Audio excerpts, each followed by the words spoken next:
What's up? My name's Paul. I don't know what habeas corpus is, so I set out in the streets of New York to see what it is based on public opinion.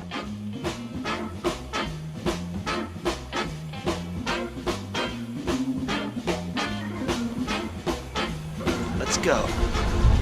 Come to me, baby. Come to me, COD. My name is Edward Ross Bollinger. I am from Charlottesville, Virginia. I'm Steve Messina from downtown. My name is Alex Munson. I'm from Roxbury, Connecticut.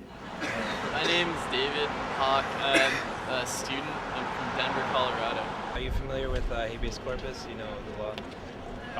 No, not really. I mean, you've heard of it? I've heard of it. Yeah. I mean, you're supposed to Sure, yeah. show the defendant before a judge. Right. Well, let's see.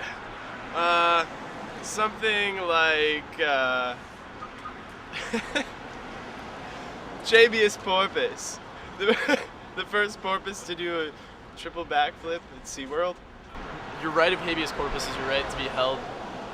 Is your right not to be held without a charge against you, and it's been suspended in history before, like during the Civil War, by Abraham Lincoln, which is why people unwittingly compare George Bush to Abraham Lincoln.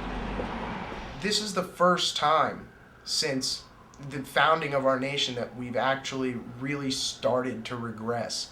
It's granted an ability to suspend rights because of the way people are, which is a very scary thought because it could grow.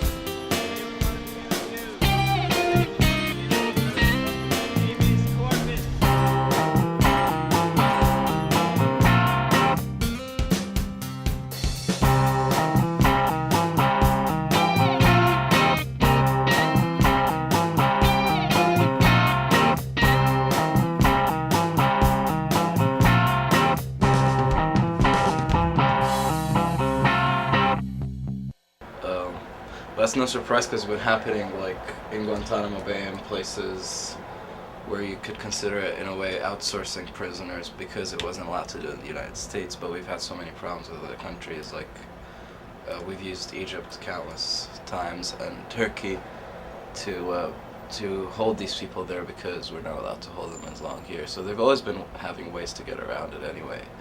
But I guess that's just another way to get around it. And the suspension of habeas corpus, even for a non-citizen that grows into citizenship or is under suspicion of terrorism, as that expands, that means that those people would be able to be held accountable for actions that can't be proven. They could be unlawfully held. And although that those people, I think, should go to jail, then the next step is people who you suspect that they've done something else, or suspect that they've done something else, and you go on down the chain until I could jaywalk and go to jail for 10 years. I just got 2 tickets recently for like random stuff, but I don't really, I mean, every time I come through the airport, I'm walking with both my mom and my stepdad. My mom is Romanian, my real dad is Egyptian, so I have a more Arab complexion. My stepdad is white, he's Italian. So both my parents who I'm traveling with usually are white, and I'm walking through the airport, hands in hands, and yeah, I've memorized actually where the office is. This last time I came back, I was like, it was kind of funny because I was just like, oh, the room over there, the green folder, and he was like, how do you know? I was like, it's okay, I go through this a lot because I travel a lot. So I mean, like, in a way, racial profiling definitely affects me, and I wouldn't be surprised if for no apparent reason something like that would happen to me. I wouldn't be surprised, but right now I guess you don't think about that kind of thing because it's the same way of saying like you can die anytime. Do you think about the fact that you might die right now? I learned a lot from these people here in New York.